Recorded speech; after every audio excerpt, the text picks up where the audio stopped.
केसरिया बालम आओ हमारे देश।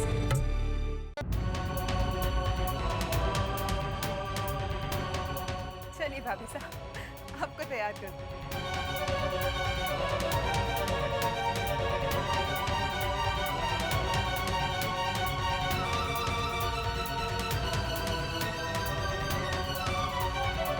तू तैयार करेगी रुक्मी को? Of course. पर तू ऐसा नहीं कर सकती।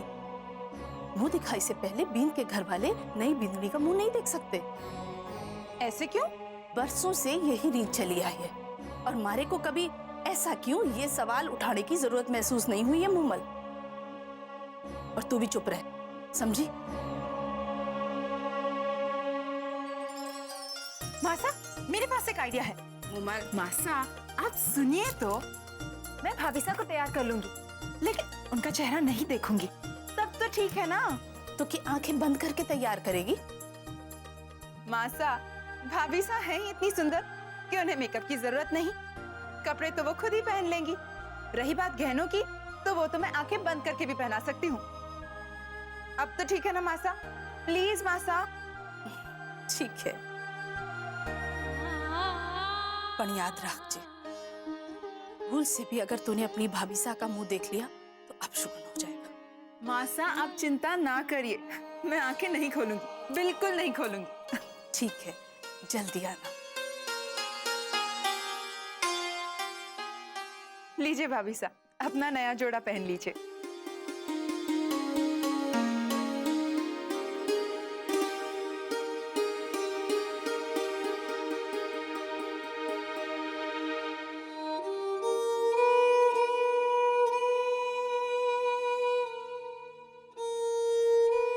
रणवीर, जी ताया साहब। बेटा ये थारी और रुक्मणी की टिकटें हैं। तुम दोनों वैष्णो देवी के दर्शन कराओ और उनके आशीर्वाद से अपनी नई जिंदगी की शुरुआत करो। लो। जी ताया साहब। खुश रहो।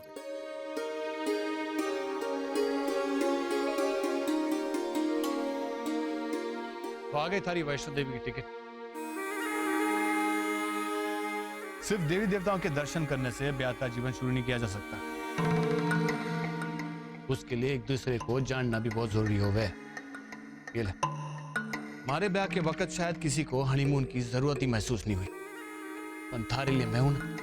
ले, इसे हमारे तरफ से थारे ब्याह का तोहफा समझ ले। ले, अब ले भी ले। ऐसा ये श्रीनगर की टिकटें। वैष्णो देवी दर्शन के बाद श्रीनगर चले जाना। मैंने सारा इंतजाम कर दिया। एक हफ्ते वहीं रह लो, ऐश करो, फिर चले आना इन परंपराओं को निभाने के लिए। के? जी भाई साहब। चलता हूं।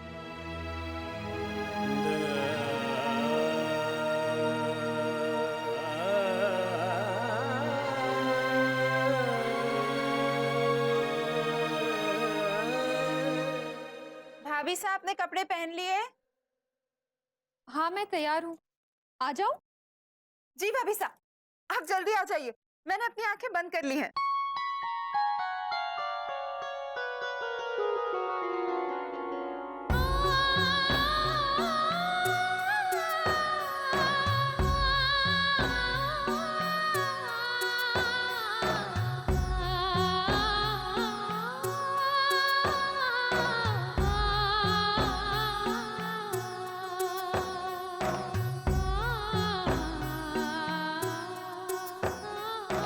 भाभीसा, एक एक करके मुझे गहने दे दीजिए।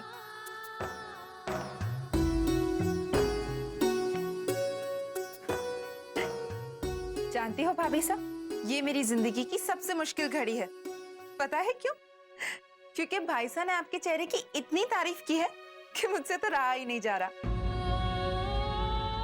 जी कर रहा है कि अभी आंखें खोल के आपका खूबसूरत चेहरा देख लूं। भाईसा की नजर तो आपके चेहरे से हटती ही नहीं होगी ना। जब आपकी तस्वीरों को वो घंटों देख सकते हैं, तो आप जब सामने होंगी तो क्या हाल होता होगा उनका। भाईसा तो जब देखो आपकी बातें करते रहते हैं, बिल्कुल पागल हैं आप पर तो।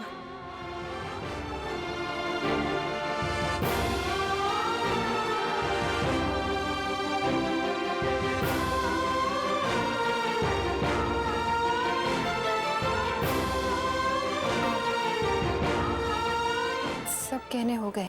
हो गए? सॉरी सॉरी सॉरी, मैंने कुछ नहीं देखा।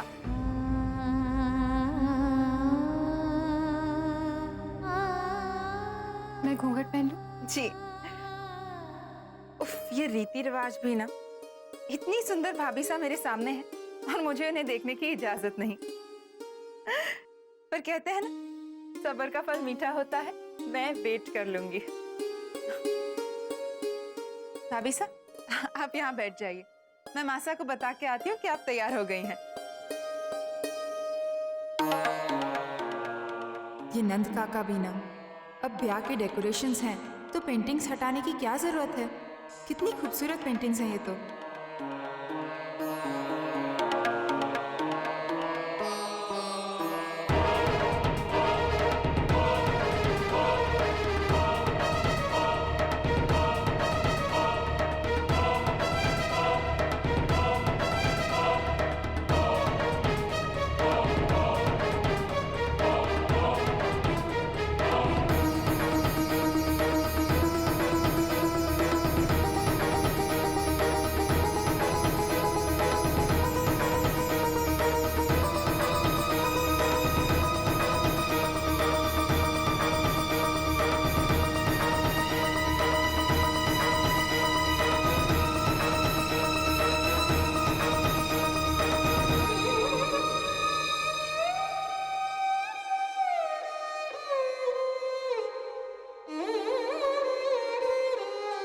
तैयार कराई अपनी भाभी सा को?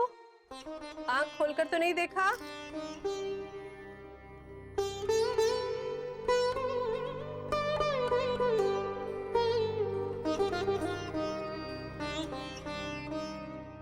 ये हुआ मोमन, अब शुगन हो गया क्या? अपनी भाभी सा का चेहरा देख लिया तूने? हमारे को तो पहले ही पता था, थारी जिद की वजह से कुछ ना कुछ तो भुगतना ही पड़ेगा। अब बोल क्या हुआ? नहीं मासा, मैंने भाभी सा का चेहरा नहीं देखा। सच बोल रही है तू? फिर तू रो क्यों रही है? किसी ने थारे को कुछ कहा? अरे बोल ना। जब मैं भाभी सा को तैयार करके उनके कमरे से निकल रही थी तो मैंने भाई सा की बनी पेंटिंग्स दीवार के पास उल्टी रखी देखी। मुझे लगा कि नंद काका ने रखी होंगी, इसलिए मैं उन्हें सीधा करने चली गई। तब मैंने देखा कि जिन पेंटिंग्स को बनाने में भाई सा ने अपनी जान लगा दी, जिन तस्वीरों के सहारे भाई सा को अपना प्यार मिला, उन तस्वीरों पर किसी ने काला रंग पोत दिया है। एक तो तस्वीरें नहीं मासा, सारी की सारी तस्वीरों पर।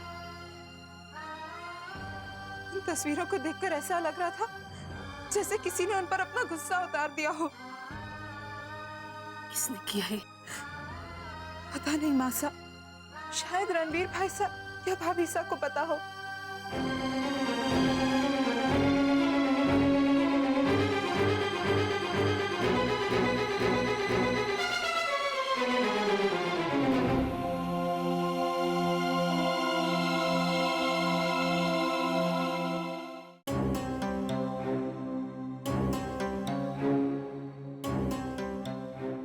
रणबीर, जी चल हमारे साथ।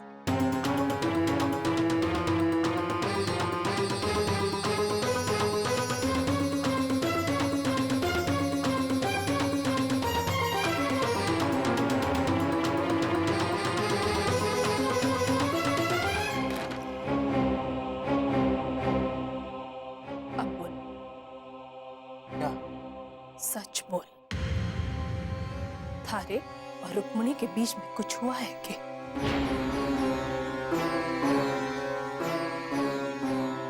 नहीं मासा, ऐसा तो कुछ भी नहीं। जब तूने रुक्मणी के लिए अपनी पसंद का हार नहीं चुना, तुम्हारे को लगा शायद अपनी माँ से शर्मा रहा है, पर अब लग रहा है कि वजह कुछ और है। किसी ने थारी बनाई हुई रुक्मी की तस्वीरों पर कालिक पोती है।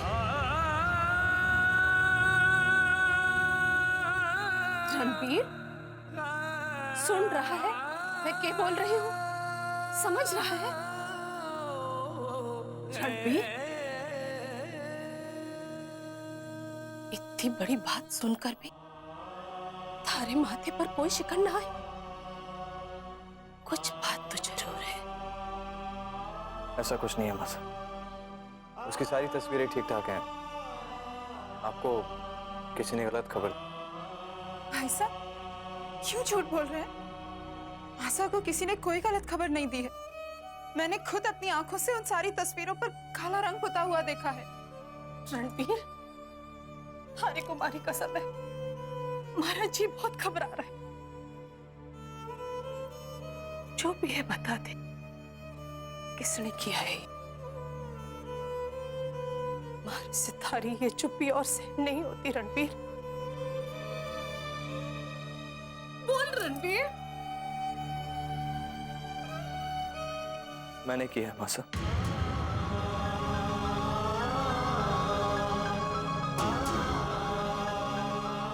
मैंने खुद अपने हाथों से अपने अरमानों का गला घोट दिया, अपने सपनों को तहस नहस कर दिया।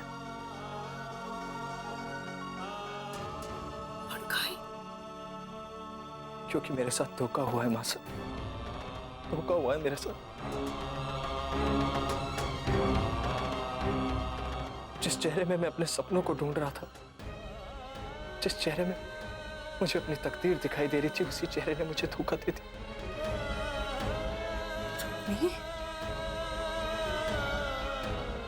पर ऐसा क्या किया है भाभी साहब ने? रुक्मी तो कितनी सुशील है, कितनी खूबसूरत लगे है। हाँ मासा, और उसकी इसी खूबसूरती ने मुझे भी धोखा दिया है। और सिर्फ मुझे ही नहीं, हम सबको धोखा दिया है उसने। रुक्मी ने कभी भी मुझे अपना पूरा चेहरा नहीं दिखाया, और मैं सोचता रहा कि ये उसकी हया है, शर्म। लेकिन मुझे क्या पता था मासा कि जिस घूंघट में लाश ढकी जाती है, उसी घूंघट में धोखा भी छुपाया जा सकता है। क्या बोल रहा है तू? साफ साफ बोल। उसका आधा चेहरा जला हुआ है मासा, जला हुआ है मासा, जला हुआ है मासा।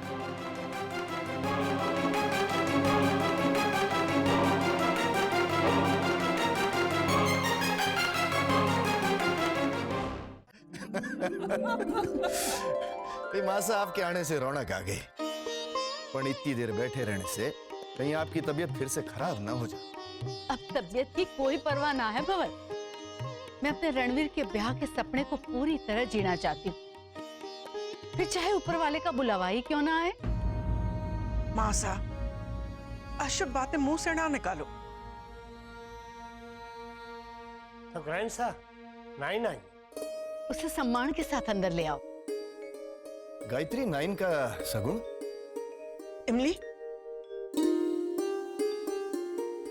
सब तैयार है, लेकिन ये कमल कट्ठे है। 9 को शगुन तो कमल के हाथों से ही होगा ना। कमल और मुमल नई बिंदनी को तैयार करवा रहे हैं, लेकिन घर की बड़ी बिंदनी तो तुम हो, तुम्हें ही शगुन देना चाहिए।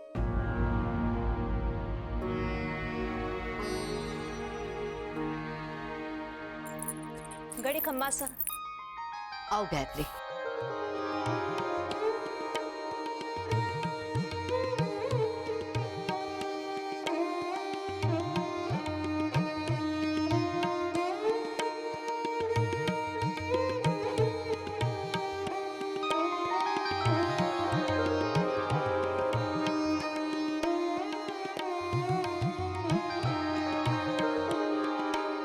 इस गुड़ खोपरे के साथ सारे गांव में न्योता दे दो कि आज रात हवेली में नई बिंदनी की मुंह दिखाई है।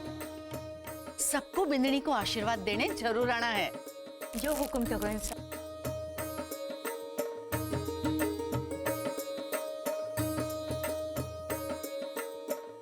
मासा, अब आप जाके कुछ देर आराम कीजिए। शाम को मुंह दिखाई में बिंदनी का घूंघट भी तो उठाना है आपने।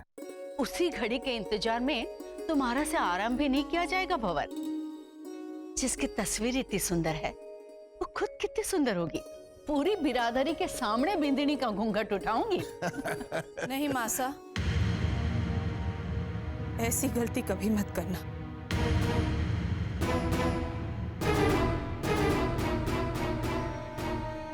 क्या कह रही हो कमल? अरे बिंदिनी का घूंघट उठाना तो सम्मान की बात होवे है, अपने खानदान का रिवाज है ये। और जिस खानदान की बिंदिनी साक्षात लक्ष्मी दिखती हो। लक्ष्मी नहीं मासा, वो तो कुलक्षणी है। कमल,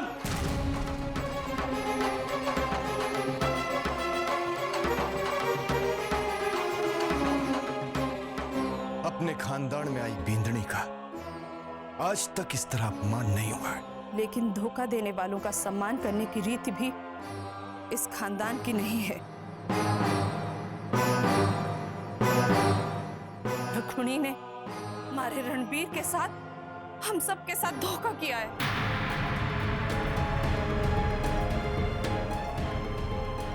सुहाग रात होने के बावजूद रणबीर सुबह एयरपोर्ट जाने के बहाने घर से निकल गया, सबसे झूठ बोलकर। ये कह रही है कमल? ये सच है। हम सब सोच रहे थे कि रणबीर अपनी जिम्मेदारी के एहसास से काम पे गया है, लेकिन हकीकत यह है कि रणबीर के सुहाग की सेज सजने से पहले ही बिखर गई।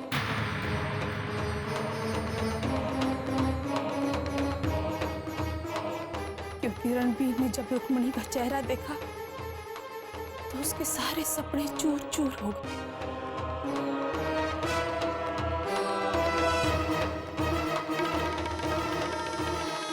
ऐसा कैसे हो सकता है? रुक्मी का चेहरा, उसकी खूबसूरती रणवीर की हर तस्वीर में दिखे है। अरे रणवीर के जीने का सहारा है वो, फिर वही चेहरा देखकर रणवीर की दुनिया कैसे उजड़ सके है?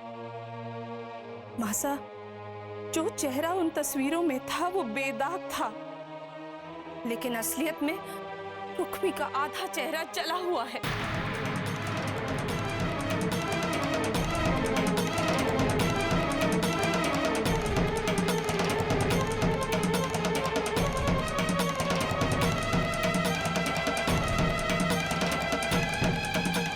मासा, रणबीर तो इस धोखे से इतना टूट गया है कि उसने अपने ही हाथों से अपनी बनाई हुई रुक्मी की तस्वीरों पे कालिक पोत दी।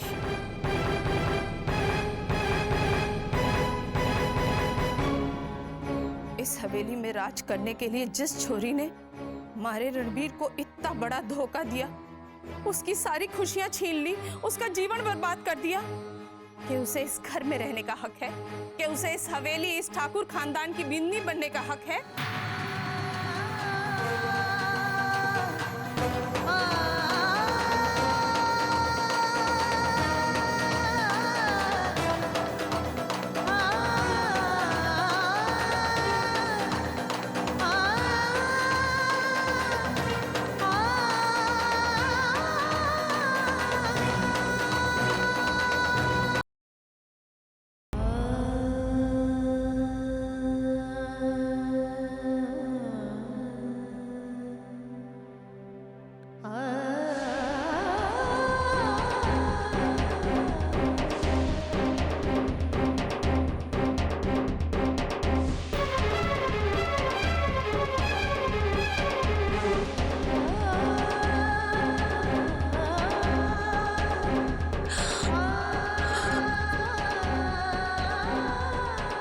अगर हमारी तकदीर में ये बदसूरत कलम लिखा है था, खूबसूरती का बुलावा क्यों दिया भगवान?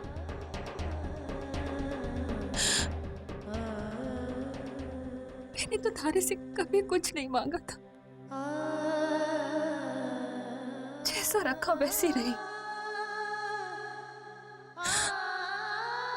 को वर्ष हमारी छोटी खूबसूरती के बुलावे में आते और ना हमारे को आज इस तरह बेइज्जत होना पड़ता, जैसे हमारा घूंघट उठा, हमारी तकदीर भी जल गई। वर्ष हमारे से नफरत करे,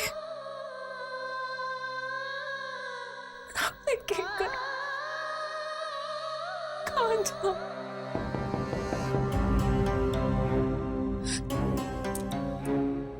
कौन?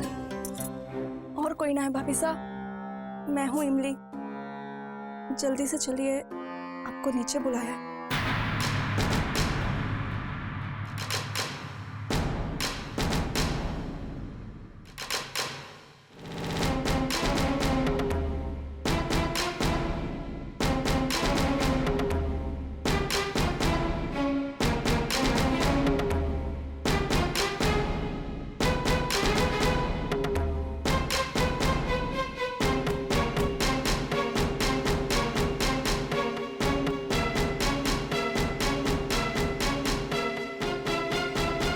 इस हवेली में यह पहली बार होने जा रहा है कि मुंह दिखाई की रस्म से पहले हवेली की इस बींदनी की शक्ल खानदान के सब लोग देख रहे हैं।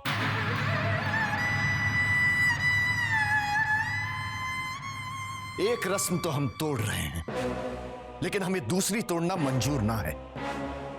इसलिए बींदनी की शक्ल मेघ और मैं इस आईने में देखेंगे।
इसका मनहूस चेहरा ढक दो।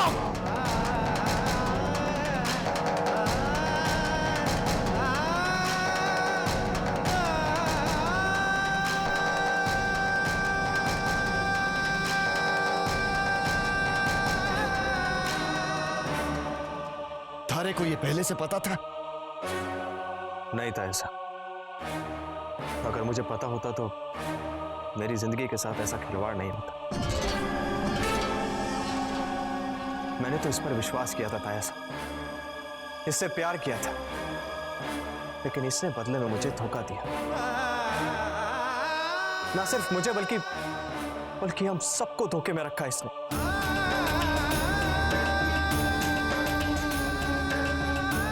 क्यों रे कुलच्छनी, थारे को पूरे जहान में हमारा रणवीर ही मिला अपने जाल में फंसाने के लिए।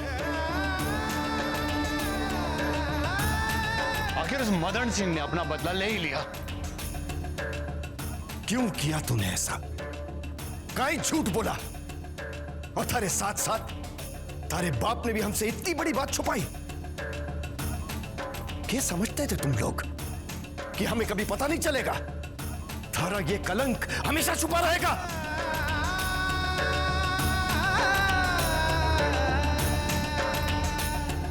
जीजू साहब, इस छोरी का पूरा खानदान ही झूठा है। मदन सिंह को अपनी किसी भी तरह जमीन चाहिए थी। उसने अपनी छोरी को रणवीर के पीछे लगाकर उसे जाल में फंसा लिया, वरना इस चेहरे से ब्याह कौन करता? क्यों रे कुलच्छनी, थारे को पूरे जहान में हमारा रणवीर ही मिला। बदले में मुझे धोखा दिया। तारे बाप ने भी हमसे इतनी बड़ी बात छुपाई। सिंह को अपनी किसी भी तरह जमीन चाहिए थी, चेहरे से ब्याह कौन करता?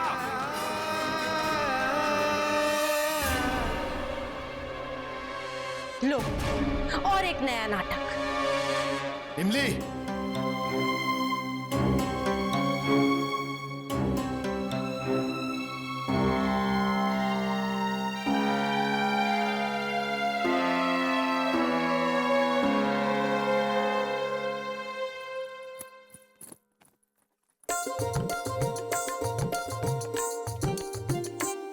अरे छोरी थोड़ा दम तो ले ले। किसे ढूंढ रही है? देवर साहब तो घर पर ना है। ना ना, मैं तो न्योता देने आई हूँ, माँ ने भेजा है। काकी साहब, आज शाम को घर पे जीजी के पग फेरे की रस्म है, आप सबको खाने पे बुलाया। मदन सिंह गया है रुक्मणी को लिवाने। हाँ, बापू और गिसु गए ना। अच्छा काकी साहब, मैं चलती हूँ, पहले ही बहुत देर हो गई है, शाम की तैयारी भी तो करनी है और अभी तक सारा सामान हमारे पास ही पड़ा है। मैं चलती हूँ। अरे रुक तो, सुन। लागे है देवर साहब को पूरी की पूरी रेलगाड़ी संभालनी पड़ेगी।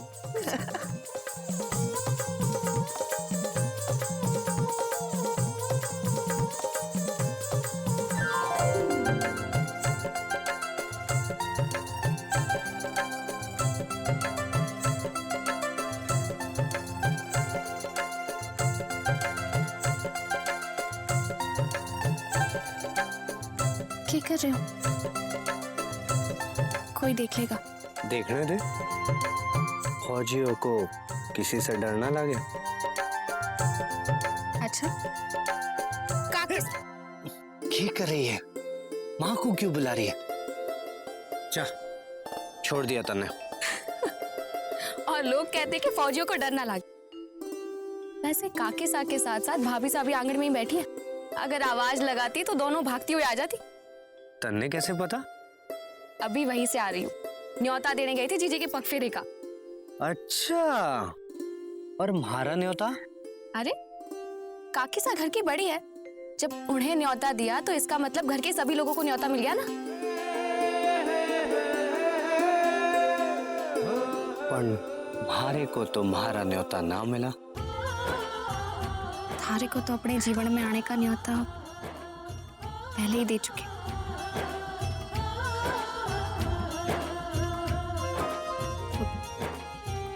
मारे को देर हो रही है।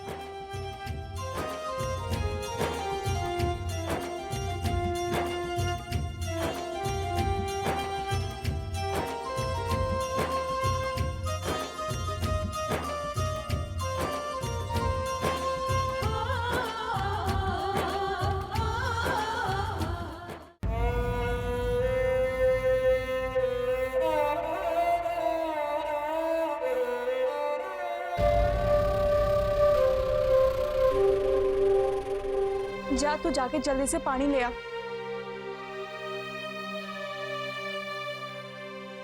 कट्ठे जा रही है? जी पानी लेने। कोई जरूरत ना है पानी लाने की, जा अपना काम कर।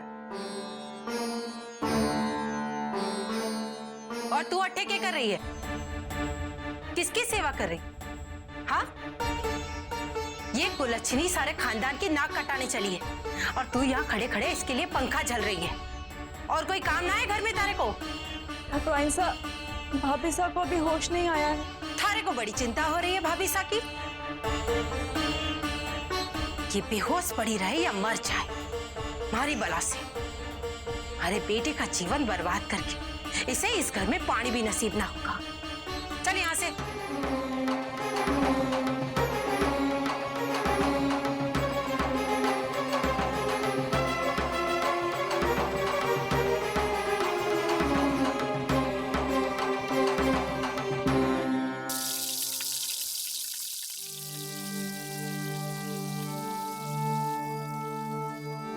अरे कटे गई थी री छोरी, अभी इतना सारा खाना बनना है और तू एक सामान अब लेके आ रही है। हे माँ, सामान लाना था, न्योते भी देने थे, कितना सारा काम था। अच्छा अच्छा ठीक है, चल अब मसाला पीसना शुरू कर दे। ना ना, पहले मारे को एक और काम करना है।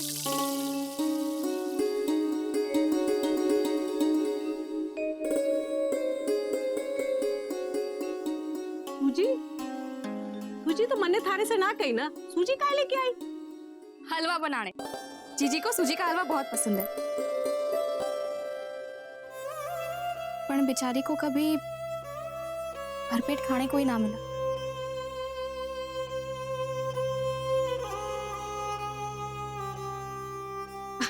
अरे थारी जीजी तो सासरे में राज कर रही होगी, नई नई बींदड़ी के लिए पंच पकवान बन रहे होंगे। माताजी महाराज करे ऐसा ही। पर मन्ने पता है, सासरे की ऊंची अटारी देखकर चीची अपने मायके को ना भूलेगी। मायके के हलवे की मिठास उनको घनी खुशी देगी। ला मुझे दे, ला दे रही छोरी। साची आप जीजी के लिए हलवा बनाओगी? अरे सुतेली ही सही, पर माँ तो हूं ना। छोरी पग फेरे के लिए मायके आ रही है, उसकी पसंद नापसंद का ख्याल तो मैंने रखना ही होगा ना। और वैसे भी रुक्मी के लिए तो मैंने कुछ किया ही नहीं।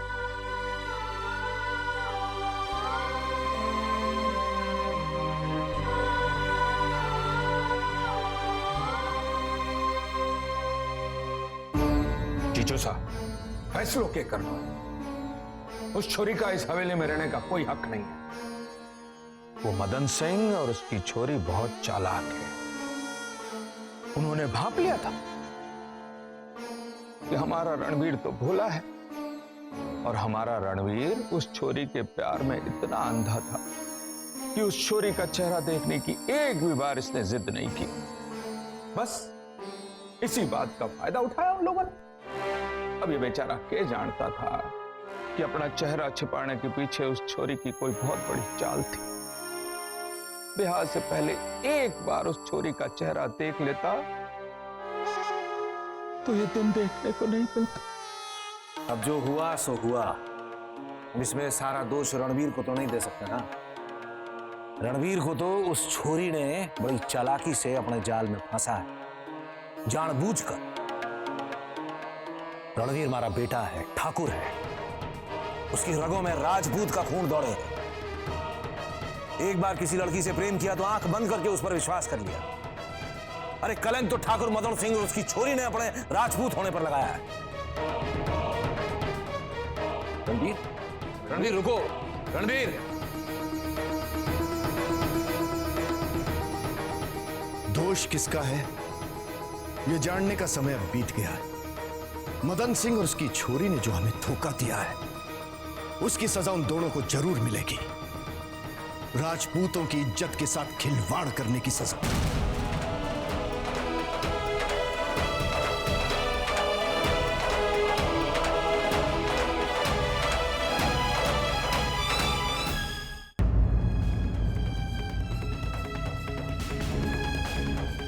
मदन सिंह और उसकी छोरी बहुत चालाक है। रणवीर को तो उस छोरी ने बड़ी चालाकी से ब्याह से पहले एक बार उस छोरी का चेहरा देख लेता तो ये दिन देखने को। अरे कलंक तो ठाकुर मदन सिंह और उसकी छोरी ने अपने राजपूत होने पर लगाया।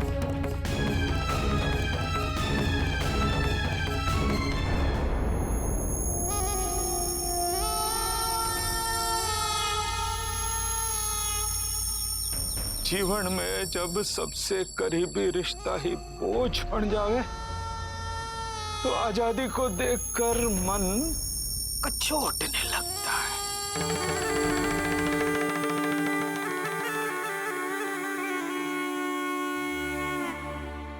क्या करेगा भाणजे, तेरी तो जिंदगी खत्म हो गई। कैसे ढोएगा इस दुख के बोझ को जिंदगी भर। मने तो थारी बहुत चिंता हो रही है। मामा साहब, आप हमारे भाई को दिलासा दे रहे हो या उसके जख्मों को खुरेद रहे हो? बेचारा पहले से ही दुखी है। और आप मने गलत मत समझ पांचे, मने थारे से ज्यादा रणवीर की चिंता है। मारे से इसका दुख नहीं देखा जा रहा। भांजे एक काम कर, तू यहां से दूर चला जा, अकेले कहीं और बैठ के सोच कि आगे क्या करना है। समझो? Let's go. मामा साहब, ये कहां का न्याय है कि करे कोई और भरे कोई और? जो भी कुछ हुआ उसमें इसकी क्या गलती है? इसके साथ तो धोखा हुआ है, फिर ये क्यों वनवास जाए? वनवास तो उसे जाना होगा जिसने हमारे भाई के साथ धोखा किया। खमा घड़ी हुकुम, ठाकुर मदन सिंह जी पधारे हैं।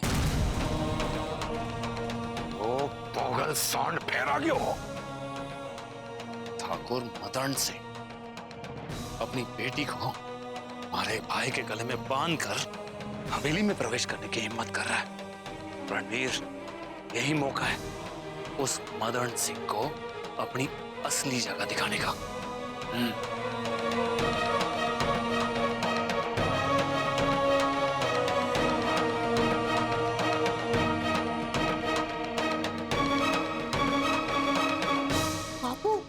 इतनी बड़ी हवेली में कितने कमरे होंगे? बेटा मने की खबर होंगे कोई 20-25। 20-25? तब तो एक कमरे से दूसरे कमरे तक पहुंचते पहुंचते आदमी घूम ही हो जाएगा। अरे चुप कर, कोई सुन लेगा तो क्या कहेगा? बापू, जीजी का कमरा कौन सा है? बहुत बड़ा है क्या? अब मने की खबर कि जीजी का कमरा कौन सा है? खबर क्यों नहीं? आप तो पहले आए थे ना हवेली में। हाँ। जय माता जी।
जय माता जी की ठाकुर साहब।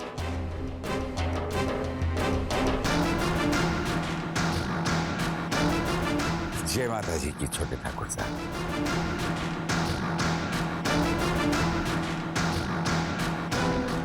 रसू, हाथ जोड़।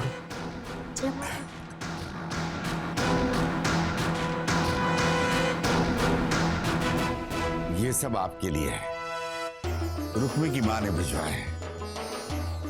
उससे ज्यादा तो मैं कुछ ला नहीं पाया, पर जो भी है सुदामा की भेंट समझकर स्वीकार कर लीजिए।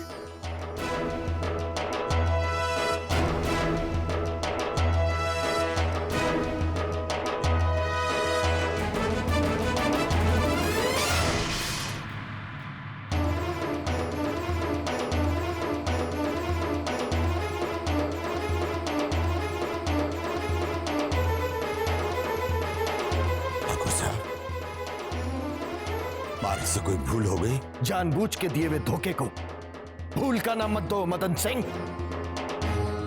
अरे जैसे धोखेबाज को तो इस हवेली की चौखट पर पैर रखने का भी अधिकार नहीं है।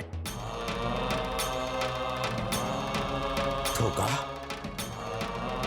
मैंने आपके साथ कोई धोखा नहीं किया ठाकुर साहब। क्या आप क्या कह रहे हो? एक तो अपनी बदसूरत छोरी को हमारे भांजे के पल्ले बांध दिया, और अब झूठ बोलकर भोला बनने का दिखावा कर रहा है। मारे तो कुछ समझ में नहीं आ रही है कि आप लोग कहना क्या चाहो? अपनी छोरी की बदसूरती की बात तने हमसे छिपाई क्यों? क्यों मारे रणवीर का जीवन बर्बाद कर दिया? क्या कह रहे हो ठाकुर साहब? हमारी छोरी का चेहरा जला हुआ है, यह बात तो कुंवर साहब को मालूम थी, इसीलिए तो मैंने दोनों की खुशी के लिए इस ब्याह को आशीर्वाद दिया। फिर झूठ। थारे को बस अपनी जमीन हथियानी थी। अरे एक बार मारे से अपनी जमीन मांग करके तो देखता, मैं थारे को थारी जमीन यूं भीख में दे देता। कम से कम मारे छोरे की खुशियों में आग तो न लगती। माताजी महाराज की सौगंध, मैं तो ऐसा सोच भी ना सकूं। अरे रणवीर कोरसा की खुशियां मारी छोरी की खुशियां से अलग थोड़े ना है। तो फिर अपनी छोरी की असलियत छिपाने की और क्या वजह थी? पर विश्वास करो ठाकुर साहब, मैंने तो अब तक यही लग रहा था कि रणवीर कुंवर साहब को और आप सबको रुक्मी के बारे में सब कुछ पता है। तो हम क्या झूठ बोल रहे हैं? ना हमारा ये मतलब नहीं था। 2 टके के धोखेबाज ठाकुर से जुबान लड़ा था, तारी नहीं मारी।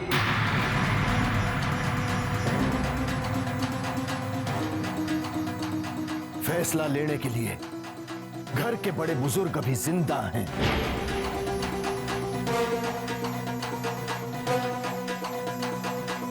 ठाकुर साहब, मने लागे है कहने सुनने में कहीं न कहीं कोई भूल चूक हो गई है। मारा विश्वास कर, एक बार मने मारी रुक्मी से मिलने दो। मारी रुक्मी पर पूरा भरोसा है ठाकुर साहब। मारी रुक्मी मारे से कभी झूठ नहीं बोलेगी।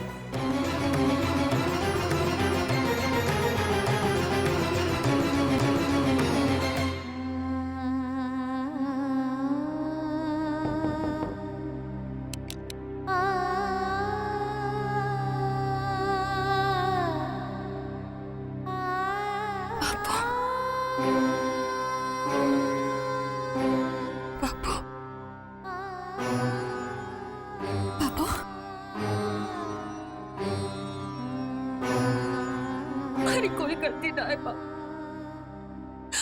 हमारी कोई गलती ना है। हमारा विश्वास करो बापू, हमारी कोई गलती ना है। कुछ तो कहो बापू, थारी चुप्पी मारे से सहन नहीं हो रही है। कुछ तो बोलो। मारे एक ही सवाल का जवाब दे। तूने अपने जले हुए चेहरे के बारे में कुंवर साहब को बताया था कि नहीं?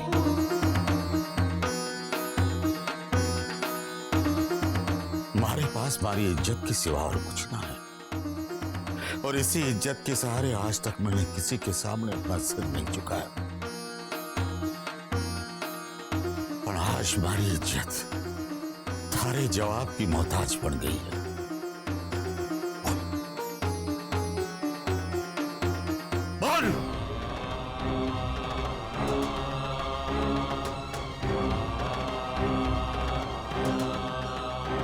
कैसे बोलूं बाबू, सच्चाई बताकर अपने सुख के लिए अपने माँ बाप के बीच दरार कैसे डालूं?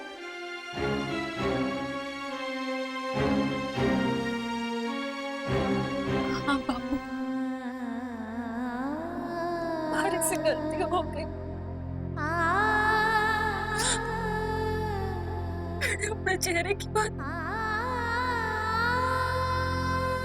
कुंवर से छुपाई।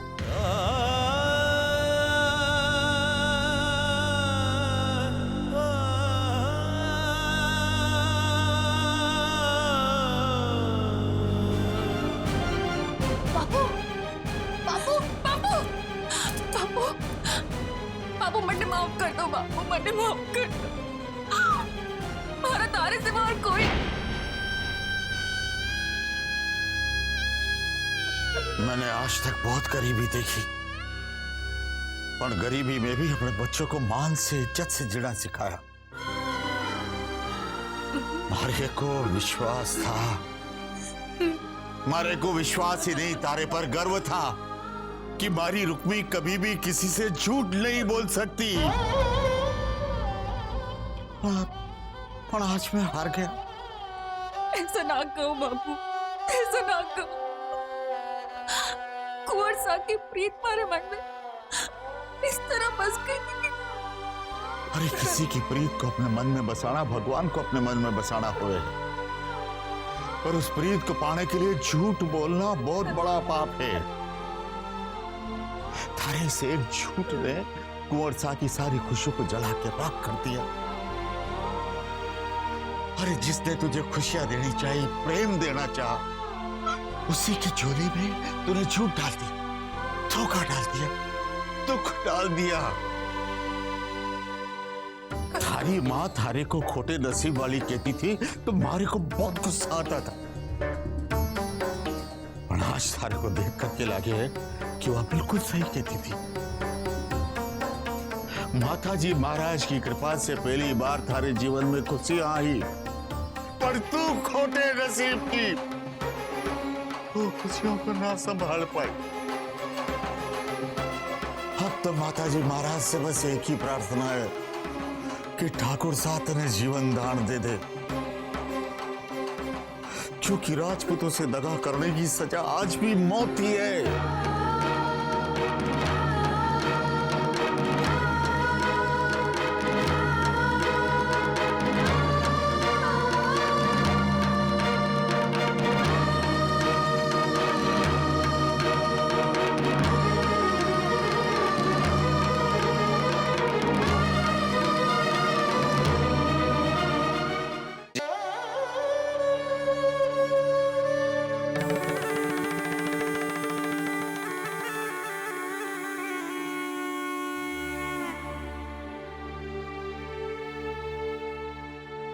अंदर तो पापा ने रोक लिया, यहां थारे को मारे से कौन बचावेगा? बड़े कुंवर साहब, मारे को जाने दो। बढ़िया है, ताकि तू बड़े ठाकुर साहब से अपने और अपने बेटी के जीवन की गुहार कर सके। थारे और थारी बेटी को इस घर से माफी इस जन्म में तो क्या, अगले 7 जन्मों तक नहीं मिलेगी। अगर थारे अंदर थोड़ी भी शर्म बची हो ना, तो ले अपनी बेटी को और यहां से बाहर निकल। और एक बात ध्यान करके सुन ले मदन सिंह, दोबारा इस हवेली की तरफ मुंह करके भी मत सुना।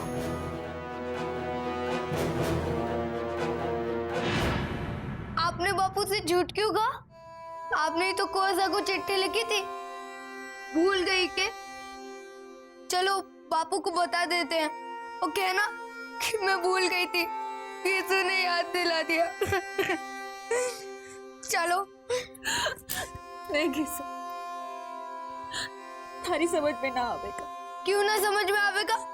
आप भी तो कहती थी कि मार बनना था, कितनी बड़ी बड़ी बातें सोचे हैं, तो अब क्या हुआ? ये तो कितनी छोटी सी बात है।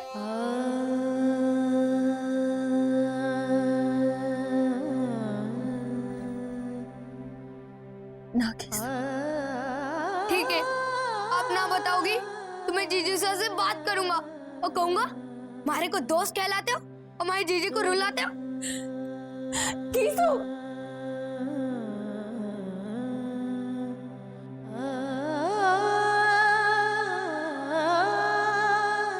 एक बार मारे को बड़े ठाकुर साहब से मिलने दो, वो हमारी बात पर जरूर सोच विचार करेंगे। सोच विचार करके जे पापा थारी छोरी को इस हवेली में रखने के लिए तैयार भी हो जाएंगे ना मदन सिंह, तो मैं थारे को जुबान देता हूँ, मैं थारी छोरी का इस हवेली में जीना इतना दुबर कर दूंगा कि थारी छोरी दिन रात भगवान से सिर्फ अपनी मौत की दुहाई मांगेगी। नाना बड़े कुंवर साहब, ऐसा मत करना, हमारी छोरी को जीवन दान दे दो, उसको माफ कर दो। मैं आपसे भीख मांगूंगा।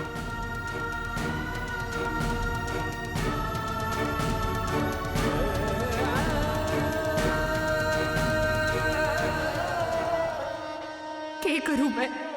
कैसे समझाऊं बापू ने कि जो चिट्ठी मैंने कुंवर साहब के लिए लिखी थी वो तो उड़ तक पहुंची ही नहीं। मां ने चिट्ठी बदल दी थी, पर जी हमारी जुबान खुल गई तो अनर्थ हो जाएगा, खून की नदियां बहेंगी।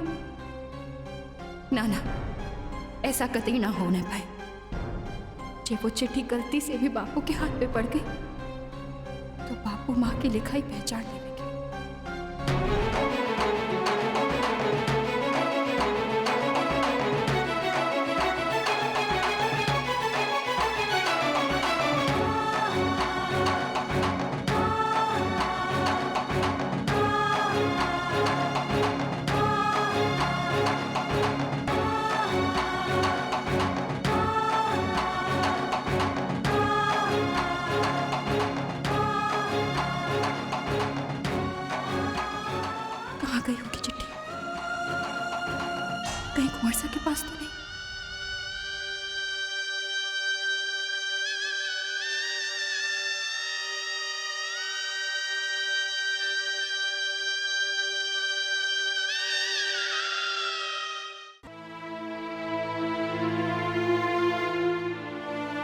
है घीसू?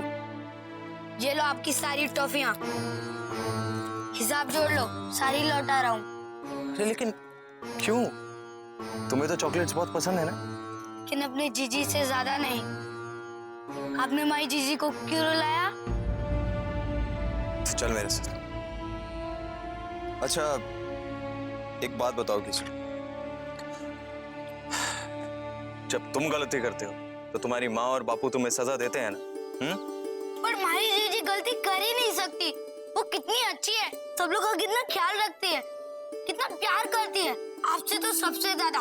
हाँ, इसलिए सबसे ज्यादा दुख भी मुझे ही दिया है। धोखा दिया है तुम्हारी जीजी ने मुझे घीसू। माई जीजी कभी भी झूठ नहीं बोलती। आप झूठ बोले कोसा। तू नहीं समझेगा घीसू, अभी बहुत छोटा है। तू जा यहाँ से। अगर आपने मारी जीजी को फिर से रुलाया तो आपकी मारी दोस्ती खत्म। घीसू मेरी बात सुन, तू मुझे अपना दोस्त मानता है ना? तो क्या मैं तुझे झूठ बोलूंगा? तुम्हारी जीजी ने अपनी चिट्ठी के बारे में मुझसे झूठ बोला है। कुछ झूठ नहीं बोला, मैंने खुद जीजी की चिट्ठी आप तक पहुंचाई थी। हाँ घीसू, लेकिन उस चिट्ठी में ये बात का। अब मैं तुझे कैसे समझाऊं घीसू कि जो चिट्ठी तूने मुझे दी थी और जिस चिट्ठी का जिक्र इस घर में हो रहा है उसमें रुक्मी की बदसूरत सच्चाई लिखी ही नहीं थी। तो चल मेरे साथ, कुछ दिखाना है तुझे। चल।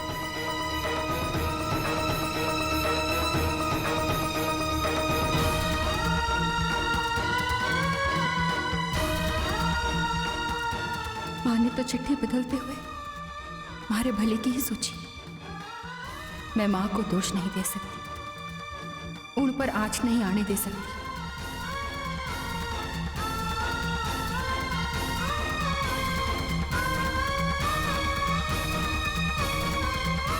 जीजी, आप ये क्या कर रही हो? चिट्ठी जला दी।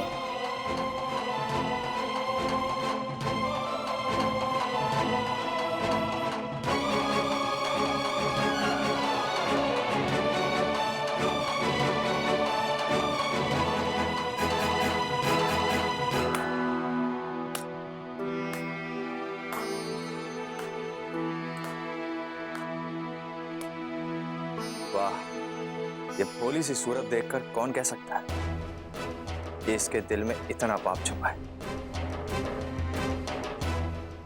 इसकी सच्चाई हम सबके सामने ना आ जाए, इस डर से तेरी जीजी ने चिट्ठी जला दी। समझा?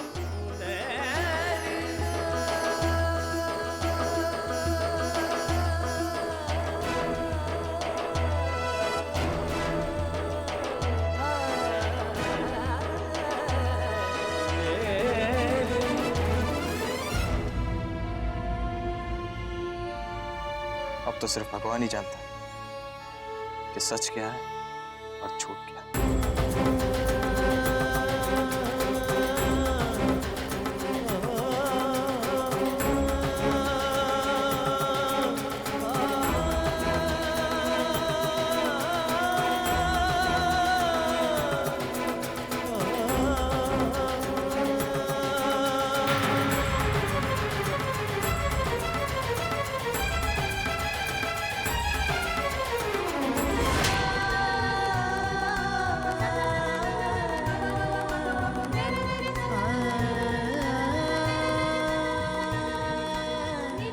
सब कुछ खत्म हो गया। आज इस चिट्ठी के साथ तूने अपने और अपने परिवार के नसीब जला दिए। सारी खुशियां, सारी उम्मीदें सिर्फ एक चिट्ठी के साथ जल करके राख हो गई। उस रात उस आग में तू पूरी तरह से जल करके मर गई होती तो अच्छा होता।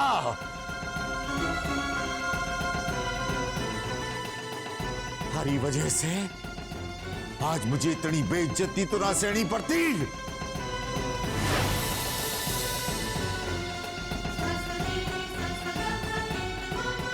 पर उस रोज जो ना हुआ वो आज होगा।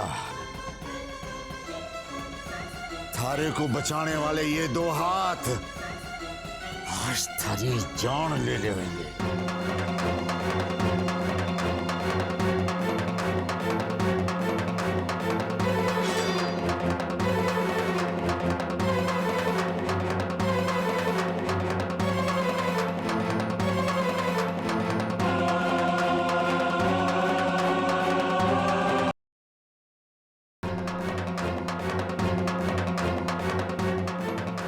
बापू हट जा किसी। बापू जी की कोई गलती ना है। अरे तारी जीजी को जीने का कोई अधिकार नहीं है। हट हट हट जा वरना वरना आप मारे को मार दोगे। हाँ। मार दो पर मैं जीजी को कुछ नहीं होने दूंगा।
अब भी थारे को कुछ कहना है ठाकुर मदन सिंह? आज जीवन में पहली बार मारे को किसी के सामने अपना सर नीचा करना पड़ा है। हमारे पास तो इज्जत के सिवा और कुछ न था, और आज हमारी बेटी मैंने कंगाल कर दिया। फिर तुम ही बताओ कि थारी छोरी के हाथों में हम अपने खानदान की इज्जत कैसे सौंप सकते हैं? इस गलती की कोई माफी ना है मदन सिंह। राजपूत हो, तुम भी जानो कि राजपूत अपने आन के लिए कट सके, झुक ना सके। क्या करो बड़े ठाकुर, जो सजा देनी तो मने दो, पर हमारी बेटी ने एक बार माफी दे दो। अपनी बेटी के लिए माफी की गुहार करते हुए थारे को शर्म ना आवे? अब तो थारी बेटी ने अपने मुंह से अपना गुनाह कबूल किया है थारे सामने, फिर भी तू चाहे है कि उसे माफी मिले? नहीं, माफी तो तारी छोरी को मिलेगी को नहीं। इस गलती की एक ही सजा है, हमारी छोरी के लिए अब इस हवेली में कोई जगह ना है।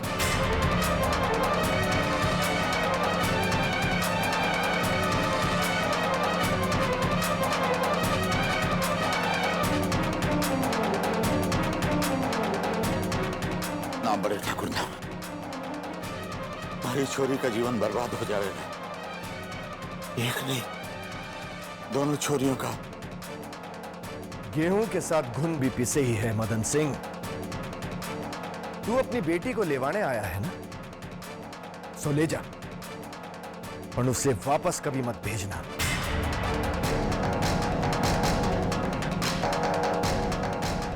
माता जी महाराज की कृपा समझो कि तू और थारी छोकरी अब तक जिंदा है। निकल जाओ यहां से, निकल जाओ।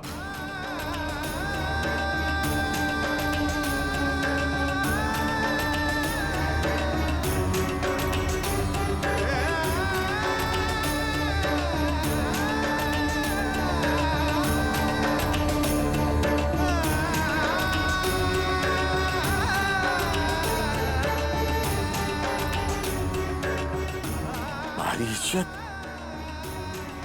हवा पर हाथ में है।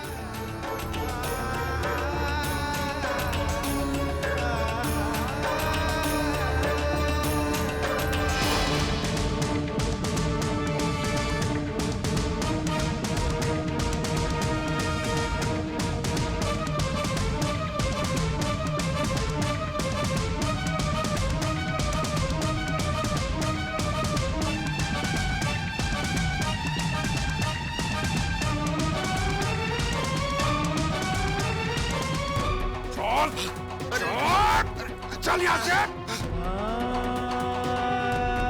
तेरे जैसे इंसान को तो चौराहे पे खड़े करके 100 कोड़े मारने चाहिए।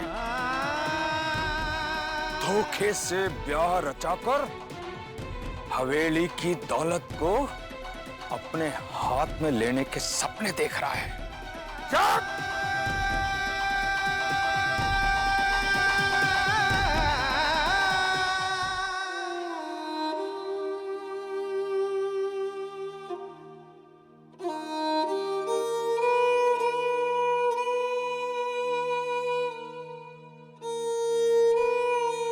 ठाकुर साहब ने आपको हवेली से बाहर निकाल दिया है जीजी।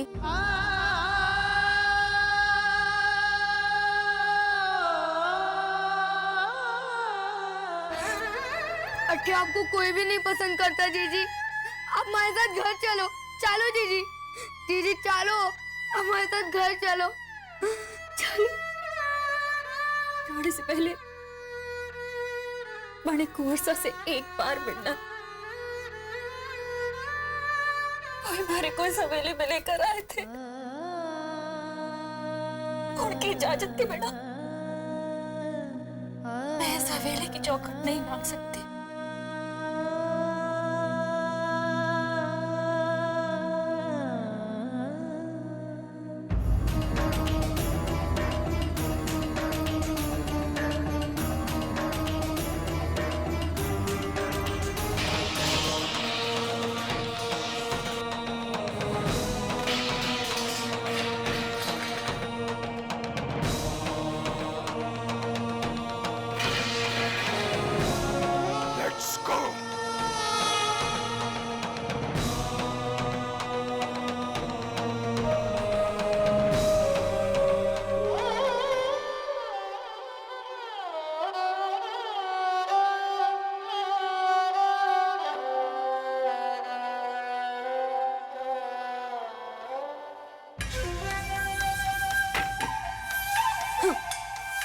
अपनी औकात भूल गए थे।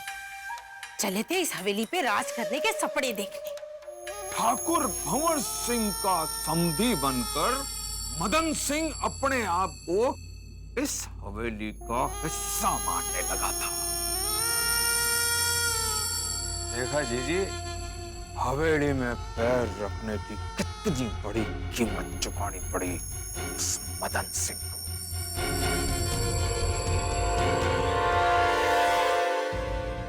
बापू,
मैंने आपसे कहा ना नंदलाल काका कि मुझे कोई परेशान नहीं करेगा, तो फिर ये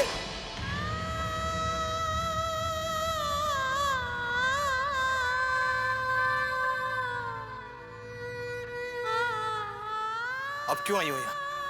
मुझे तुम्हारी शक्ल से सख्त नफरत है। जाओ यहाँ से। वही बताने आई हूं मैं कि मैं जा रही हूं। फिर शायद कभी लौट के ना आ पाऊंगी। यही हुक्म सुनाया गया है हमारे को।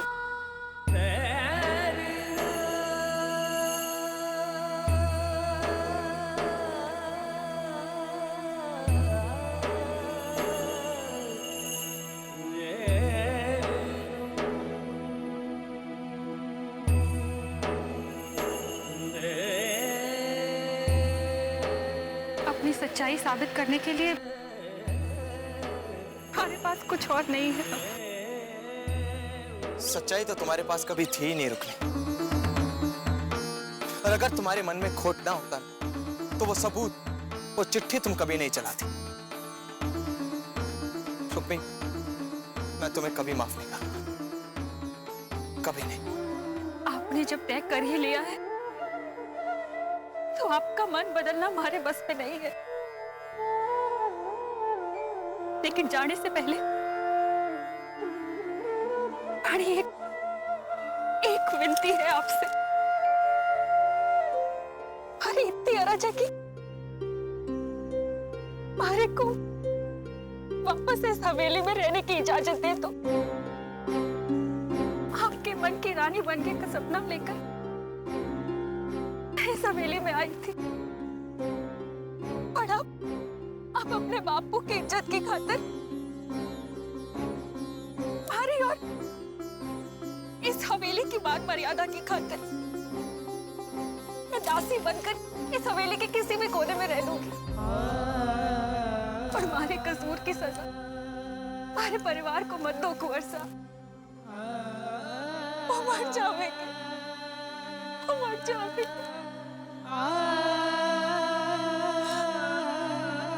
आपने हमारे से वादा किया था कि आप जिंदगी भर हमारा साथ निभाएंगे। पता नहीं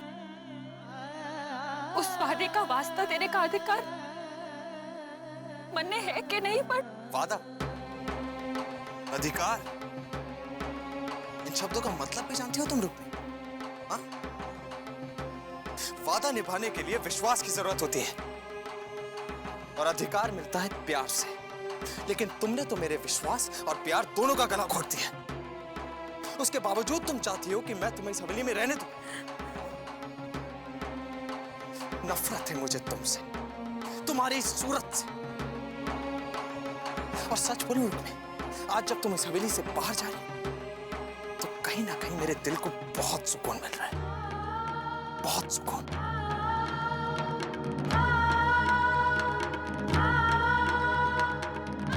तुमने जो मेरे साथ किया है ना रुक्मी, उसकी यही सजा है। मुझे धोखा दिया है तुमने, दिल तोड़ा है मेरा, विश्वास तोड़ा है। तुम्हें भी जिंदगी में कभी खुशी नसीब नहीं होगी रुक्मी, कभी नहीं।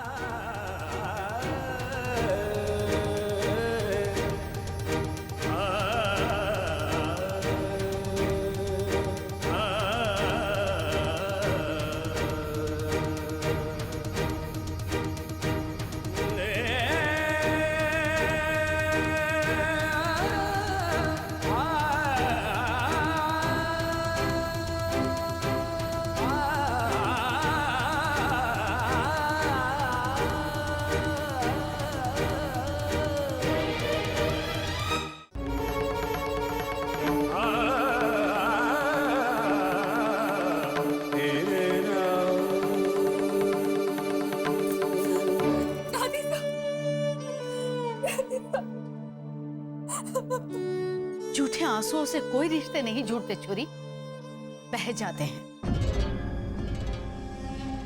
अब मारा थारे से कोई रिश्ता ना रहा, फिर किस हक से तू मारे को दादी सा बुलावे? दादी सा, आप ही ने तुम्हारे को सदा सुहागन रहने का आशीर्वाद दिया था। आपने हमारे को वचन दिया था कि हम कभी हमारी आंखों में आंसू नहीं आने दें। आज जो थारी आंखों में आंसू है वो थारी अपने झूठ की वजह से है।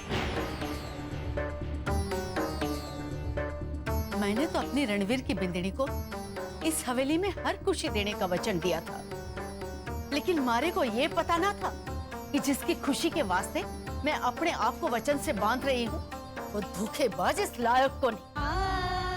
कम से कम आप तो ऐसा ना कहो दादी साहब, आप तुम्हारी बात पर विश्वास करो। मैंने कुंवर साहब को बड़ वचन से अपना माना है, तो मैं उन्हें धोखा देने का पाप कैसे कर सकूं? पाप और पुण्य का फैसला सिर्फ माताजी महाराजी कर सके हैं। उन्हें माताजी महाराज की कसम खाकर कहूँ, मैंने कोई धोखा नहीं दिया दादी साहब। मुझे को इस घर में रहने दो दादी साहब। अपने आप को सच्चा साबित करने का इतना जुनून है थारे में कि तू माताजी महाराज की झूठी सौगंध खाने से भी ना कतराई। नहीं दादी साहब, हमारी बात बिल्कुल सच है। आपको हमारी जो भी परीक्षा लेनी हो ले लो, पढ़ने मंजूर है।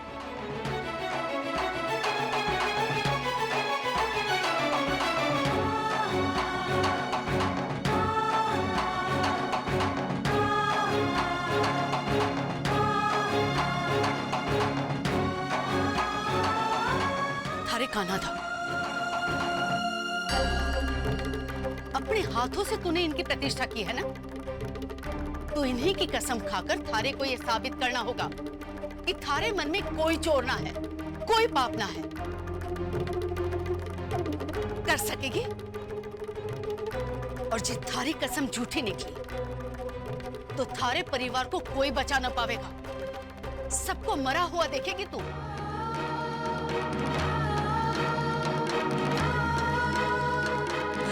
ऐसा शाप ना दो दादी साहब, हमारी गलती की सजा हमारे परिवार को मत दो। हमारा जो भी होना हो जाए। अब मन छलनी हुआ ना,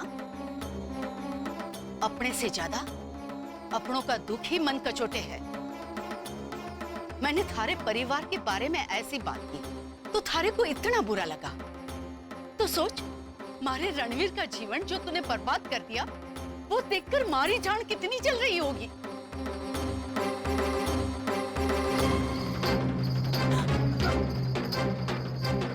इस आरती के दिए के अग्नि को साक्षी मानकर कसम खा कि रणवीर से ब्याह करते हुए थारे मन में कोई खोट न था, कि तू मन वचन से रणवीर को प्रेम करे है, उसका भला चाहे, और तूने जानबूझकर रणवीर को कोई धोखा नहीं दिया। जे तू कसम खाएगी तुम्हारे को विश्वास हो जाएगा कि तू सच कह रही है, और जे तू कसम ना खा सकी तो मैं समझूंगी कि थारे पर विश्वास करके मारे से बहुत बड़ी गलती हो गई है। उसके बाद थारे को कहीं शरण नहीं मिलेगी। के करो, जे कसम खाऊं तो अपनी माँ को धोखा दो, जे ना खाऊं तो अपनी प्यार को, अपने आप को। कान्हा ये कैसी विपदा है। बस इतने में ही हार मान ली? सच्चाई से नजरें नहीं मिला पा रही हो ना? जे हिम्मत हो, अपने सच पे भरोसा हो तो खा कसम